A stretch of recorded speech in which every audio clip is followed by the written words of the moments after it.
Hi, and welcome to Commissioner's Corner. I'm Vice Mayor Jen Ahearn-Koch, and I am taking this wonderful opportunity that I have been given as a commissioner to talk to you about an important decision that was made recently by the City Commission. This involves an historic, iconic, and architecturally valuable structure in our community, the former Selby Library, or the G.WIZ building as it's also known. The Commission decided to demolish the building as part of the overall project for the Bay, which is going to be on Sarasota's beautiful bayfront.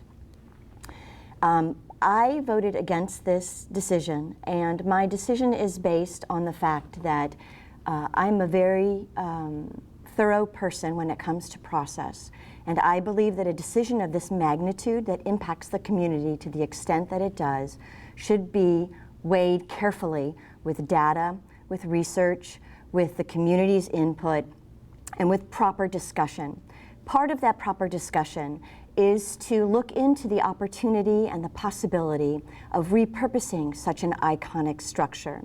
That process did not happen, and I feel very strongly that that is a mistake, a big mistake that we made.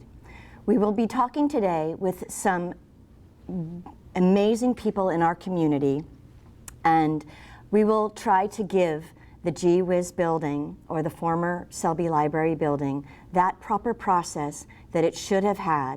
And we will also talk about what we can do moving forward to make sure that this does not happen again. I am joined today by Carl Abbott, Selma Goker-Wilson, and Erin, how do you say your last name? DeFazio. DeFazio. Carl Abbott is a fellow of the American Institute of Architects and the youngest member of the original Sarasota School of Architecture. After receiving his bachelor's degree from the University of Florida, Carl earned his master's degree at Yale under the renowned Paul Rudolph. After graduating, he worked for Norman Foster at Team 4 in London, and then for the office of L.M. Pei in New York City, before founding his own practice here in Sarasota in 1966. In the book that Carl wrote, called Informed by the Land, architect Michael Sorkin wrote of Carl Abbott's work, project after project delivers on the modernist idea of alighting inside and out, creating the illusion of the natural flowing, untrammeled through, what is this? He's a poet writer, he's an architect.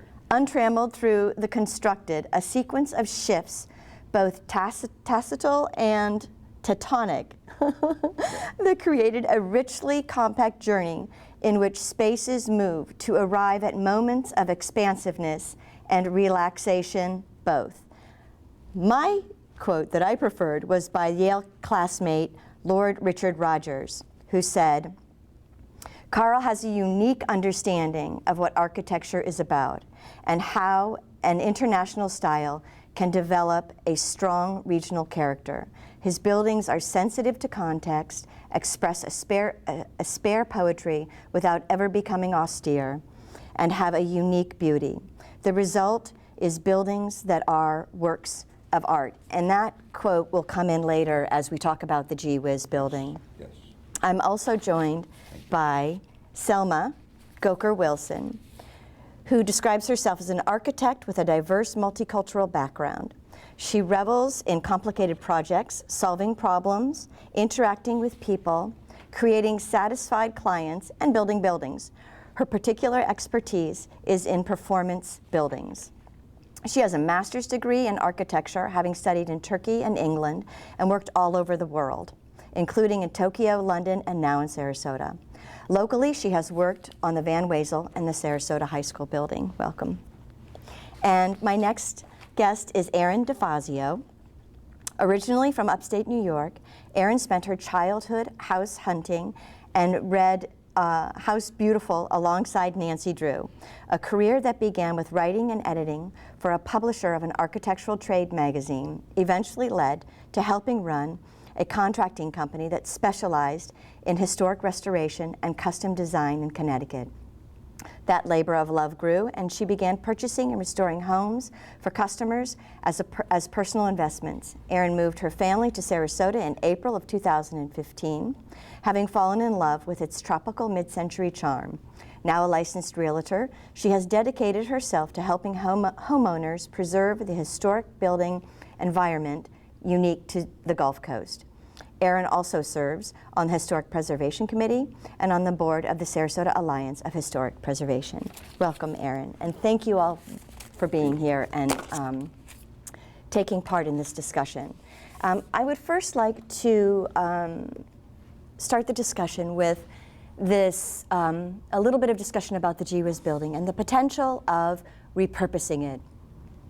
That was one of the biggest talking points, was that the building was in bad shape and that it couldn't be repurposed, that that piece of land needed to be opened up, that it was subject to climate change, and for a variety of reasons it was stated that the building needed to be demolished. Part of the process that we think is very important is that the building be given the proper process, so that we look at the pros and the cons, the actual ability to save and repurpose the building, what that would cost, what that would do to the timeline, is it feasible, is it reasonable, and then we have the discussion and we let the community make that decision. So Selma, you worked on a potential idea for repurposing the building. Do you think you could walk us through that? Sure. I think what I want to explain is we also listened to the discussions that were happening at the time in terms of the restrictions that the decision makers felt they were under in order to decide one way or another. And as an architect, it's part of our training to have a design brief to know what you're trying to solve. You have to first understand the problem in order to solve it well. And we felt that the problem wasn't defined, and that was part of the issue. So I did actually go to the various decision makers and ask them what was important to them about the site and about the building to try to come up with a solution. So in our group's repurposing proposal, which is one of many possibilities, we tried to address these issues that were given to us as the problem, and one of the strategies we followed was to open up the ground floor of this building. It's a two-story building with a mezzanine on the second floor, so it's not a full second floor. And the reason for this was because we were told that the building is in the retreat zone for the city, which means that over 50 plus years, that area of the city might be more prone to flooding than it is. So our goal was to reduce any damage that would happen to the building. So the strategy was to open up the building, and we looked at the code as to how this could be done. And there are criteria of how much you open a building in order for it not to cause any structural damage in case of hurricane wind. So our strategy was based on that, and we looked at what the Bayfront Planning Organization had envisaged in terms of activities for the area, and we wanted to make sure all of that could happen in the building. And we were also told that the budget was tight, so we also took that as a criteria. So as part of a procedure, we felt that we first have to look at the building, the existing building. Is it fit for its purpose? Can it be made fit for a different purpose? How can we repurpose it so that we can save it and we can meet all the criteria that was given to us? So we did a little, also as an architect, of course, we imagine many things in our heads, and we can see three-dimensional spaces, but not everybody can do that. So I thought it was very important to prepare this animation so that people don't have to imagine, they can actually see what we have imagined. So it was a group collaborative effort to come up with how to repurpose. So the way we saw this building, And this park is with a curious shade structure, which is like a puzzle that you walk through. Children love running through it, then try to understand its geometry as they play hide and seek. Excuse me, Selma, Sure. but let me just say, this is part of the Sasaki plan, this lattice. That is true. All yes. these elements are part of Sasaki. All the Simply elements are not there. ours. The only thing we have done is show what we could do with the building, Exactly. not the whole site. But Yeah, leaving that the is. site as they designed Thank it you. would appear Yes, in everything. that is very, very important. This is where children would climb the stairs to a world of art, science, music, and fun. The shade structure is at the conversion of the paths in the park. It's where you go when you arrive from Longboat Key to pick up your bicycle to go to Selby Gardens. It is where you rent your kayak to discover the Sarasota Bay. It is on your path as you walk through to the Van Wezel. The views of the bay are varied as you walk through the building. Each frame comes as a surprise. You focus on a detail you had not noticed before. It is not an impediment, it's a vehicle to see better and see more. This roof provides cover as your class examines the next samples collected from the bay. It is where you can hold a youth music workshop upstairs with views of the bay. The central trellis roof brings light and creates a hugelkultur garden you walk through, examining the crop of the season. This is an open-air structure providing shade. It is also an enclosed structure where needed to provide protection and function. It does not need to be created anew. It's already there, ready to be used. You'll come here again and again because you are not in an ordinary space nor in an ordinary park. You will come again because there's something to discover every time you come. And this is what we thought was important about this building, that its geometry enabled you to see things in a different way. And it was educational, even as a structure. And by moving through the building more freely than how we do now, we thought that we would be adding something to the Bayfront planning organization's kind of overview vision. So just talk to me a little bit about the geometry, or maybe Carl can talk, one of you can talk to me about the geometry of it. Talk to me about the architect and about the field theory, because that's a really important piece of this building's value. Well, let me say, the architect is a very important architect named Walter Netsch with Skidmore and Merrill, and that was one of the most important firms in the world. They have offices all around the world when this building was done about 40 years ago. The field theory is a theory that Walter Netsch did basically on triangular forms, and it can get very complex, but it's basically that. But I think what's really significant to know, this building was done almost exactly the same time by the same architect, Walter Netsch, Skidmore and Merrill, as the Air Force Academy, which is a national monument, that building. And this is a brother of that building, and we've got it here in Sarasota. It's a very significant building.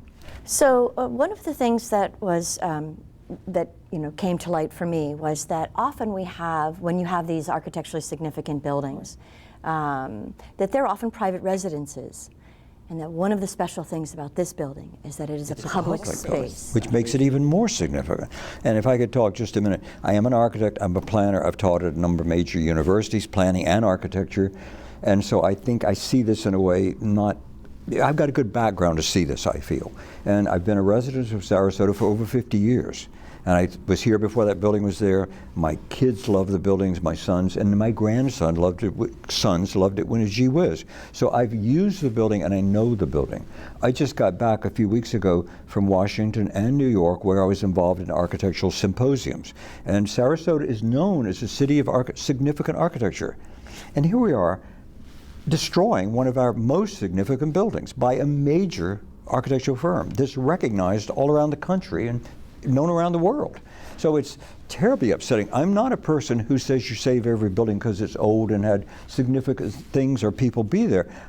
If it's a significant building, it's a whole different thing. And this is a major building of importance. And so, again, New College we have Paul Rudolph, we have Victor Lundy, and a number of others, but it makes our Sarasota School of Architecture more rich and more important by having other architects. We have a building up at New College by I.M. Pei, one of the world's great architects. And that building, not long ago, went through the same process when they were talking about tearing it down. It's a 50-year-old building. And they did a facility evaluation report to find out if the building should be kept and restored, reevaluated, reworked, and they paid for the report. They decided to keep it. This is all we've been asking, is for the city to do a report, because the report they've got is very full of incorrect data and voids. Was there a proper third-party facility study? It was not one. There was not one done. They've got a report of people walking through the buildings, architects who we've talked with in the building say, no, I did not write that. I didn't want my name included in that report because that's not what I said. I was brought to the building to talk about what it would cost to restore the building. And they were told the building did not meet FEMA, which means the figures would be greatly inflated. Now, I went to the City Hall and found out the building does meet FEMA, which is not what the report has been constantly saying from the Bay Group. And now they're not saying that. They're now saying sea-rise. But before they used to say FEMA. Well, it does meet FEMA by the city's own liability insurance, flood insurance for the building. So that's one of the things. The report also says that the community voted against the building. The community did not vote against the building. It did not say because I was at each of the Sasaki meetings here in Sarasota. Each time they had a group of meetings, I was at one of the meetings. And the first plan showed Van Wezel and GWIZ Selby on it. The next time it was gone. Not even next couple of months later, it was totally off. And I asked Gina Ford, one of the heads from Sasaki, why is that missing? And I asked her that in the meeting and before and after the meeting. She said, because nobody wants it. No one was asked, did they want it? And the only thing they ever said in one of the later things was they had the Van Wezel taken off too. And then they put it back on as a trace. Well, what is a Van Wezel trace? I asked that at the public meeting and they said, we don't know. Maybe it's a plaque. So the Van Wezel is still in jeopardy, but that's not what we're talking about here. But they never even asked, would you even, on the reports, did they ever say, would you like to see the GWIZ saved? Would you like to see the GWIZ removed? Do you care? Never a question like that. So to say the community doesn't want the building is totally unfair. It was never asked. Right. And you know, a lot of things that you're saying really resonate, and I just wanted to establish here that we do have a letter from Robert Brugman, Distinguished Professor Emeritus of Art History, Architecture, Urban Planning from the University of Chicago, of Illinois at Chicago, really advocating against the demolition of the building and for its architectural value, talking a lot about the architect. And this is just one of a number of letters that we have from a variety of architects and architectural organizations. And actually he's one of the eminent scholars on Walter Netsch who sees, I think many in Sarasota didn't initially, including some of us, realize the kind of history, the architectural design history of the building. And Robert is an expert in all of his buildings, and so was able to, and his letter does explain, kind of connect the lineage of why this building is particularly important relative to the And the Air Force Academy is a huge tie. Yes. That's a major tie. Right, and we had actually Eric Kuhn came down from the original design firm. He toured the building, I toured it with him.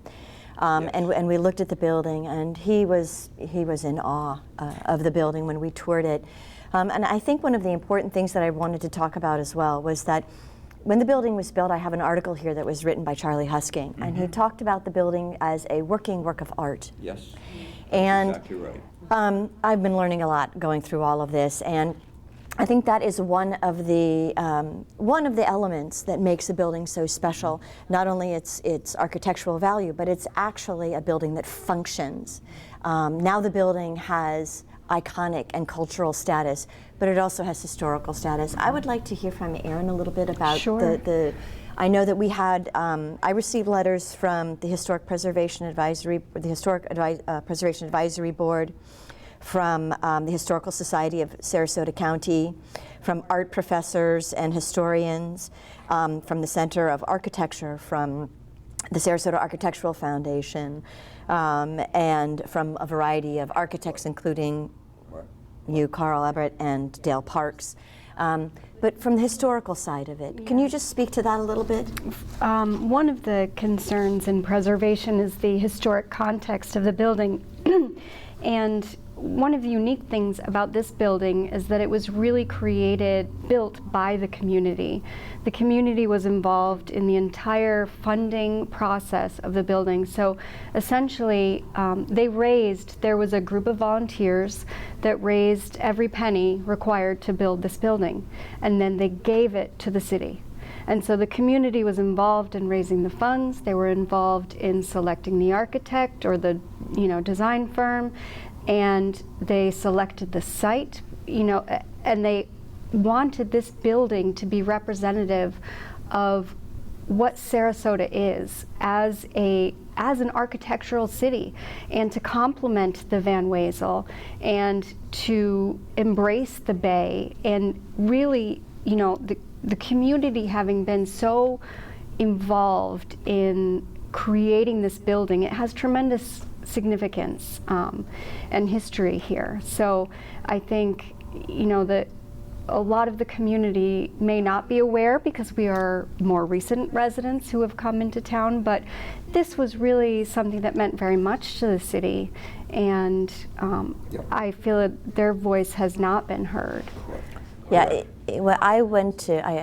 my family came here to Sarasota. We moved to Florida when I was very little, and we came to Sarasota when I was about 6 years old. So, I feel like a native of Sarasota.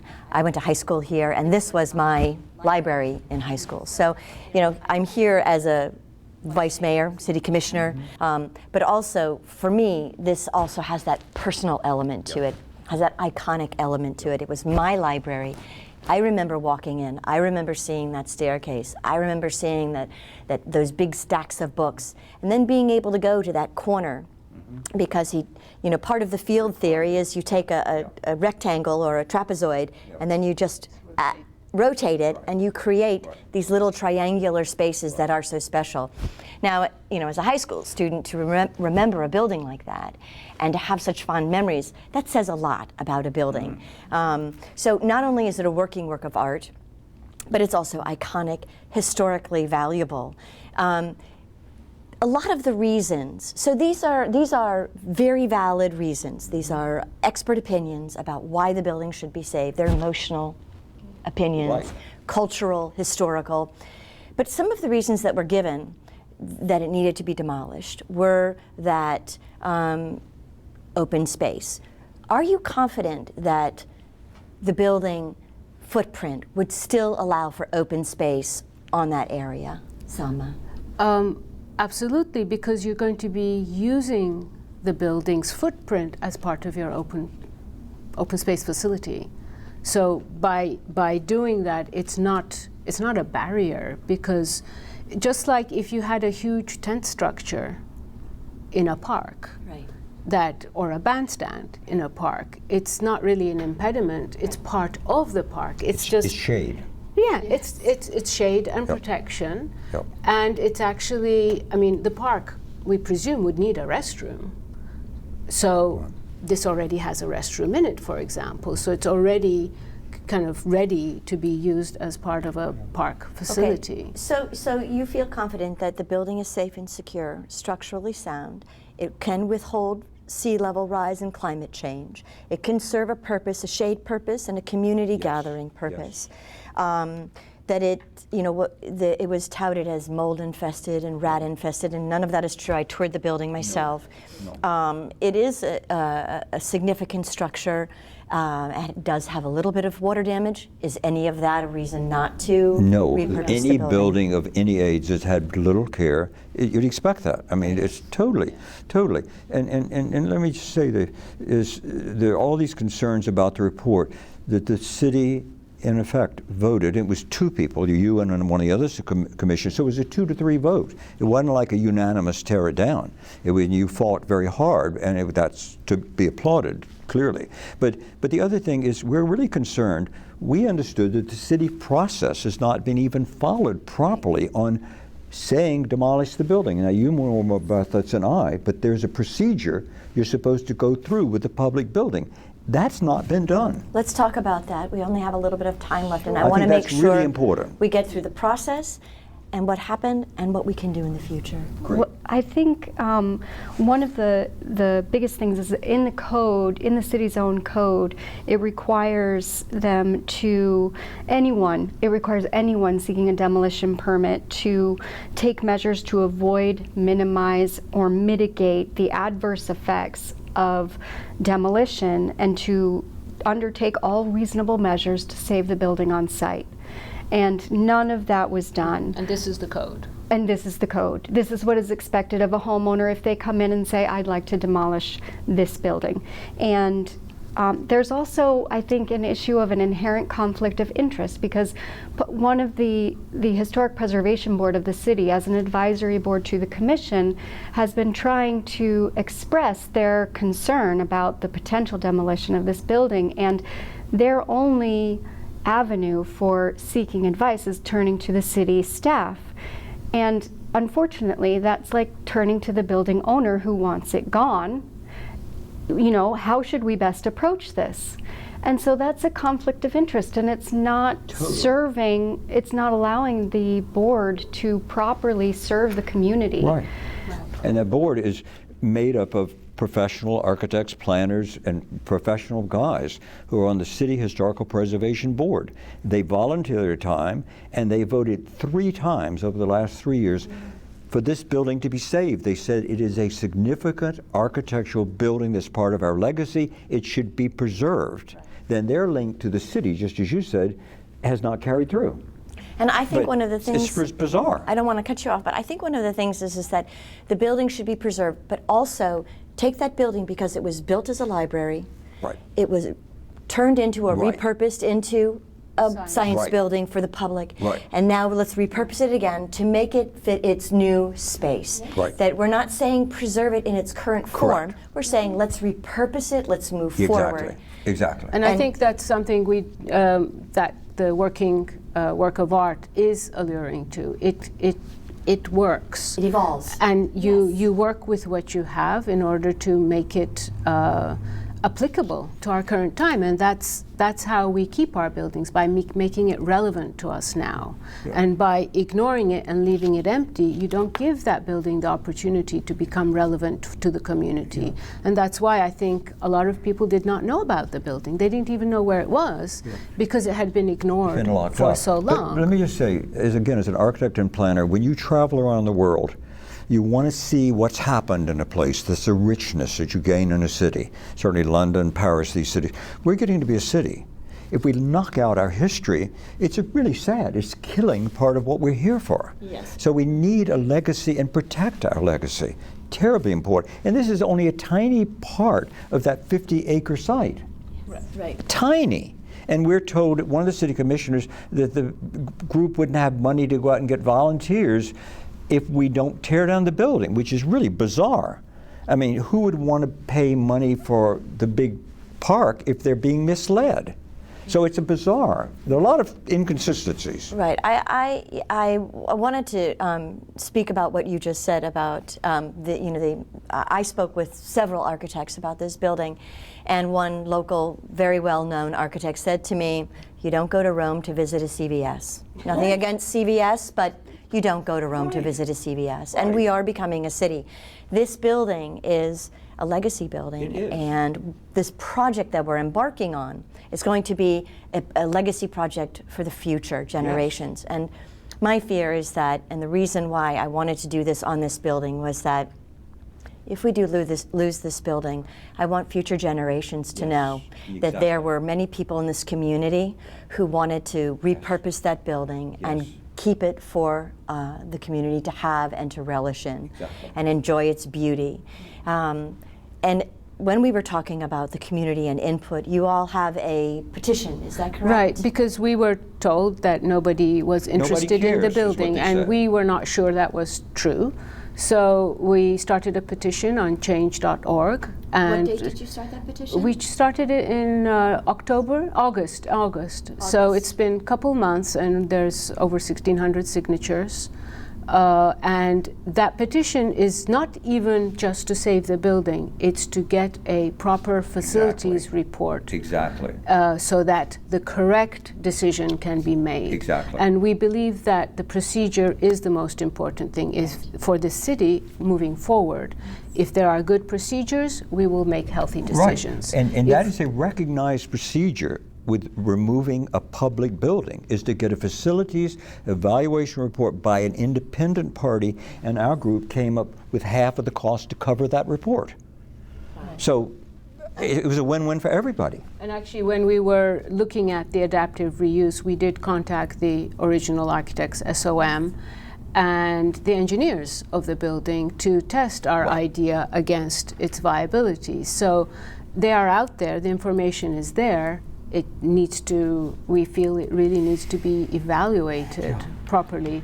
And I think one thing we talked about repurposing is, and this came up in one of the commission meetings about adaptive reuse, and we felt that there's maybe a lack of understanding about what that is, how it's done. And there's almost a black and white image in people's minds about you either preserve the building as is, or you demolish it, and that's not the case. And It's look at not the case Washington at or all. New York. I mean, this is done all the time, retrofitting buildings. It's the national treasure that we're able to do that. But what Selma says is right on. There are too many things in question right now. Why was it not a full report done? Why were we voted not to at least get a full report? When we came up with, our group came up with half the money. I mean, what's going on? If it's neighbors involved with somehow wanting to keep the land, then fine, tell the city that. But don't do something that's dishonest and behind everyone's back. The building is significant. I don't care what anyone says, and you've got enough letters from outsiders to back that up. I do. I received hundreds of letters from people in the community, not only professionals and art historians and architects, but also citizens of this community who wanted to see that building repurposed, or at least look into the potential of it. Exactly. What are the costs? What are the realities of Exactly. it? And what does that mean? Thank you all very much. I'm Thank you. sorry. We could probably talk for a very long time about this. Thank you for having us very much. And I really appreciate your time and all of your efforts. Moving forward, there is a petition, and that petition information is going to be put on the screen. Also, if you would like to contact the city manager or the deputy city manager or any of the commissioners, that information will be put up on the screen as well. Thank you very much, and have a wonderful day.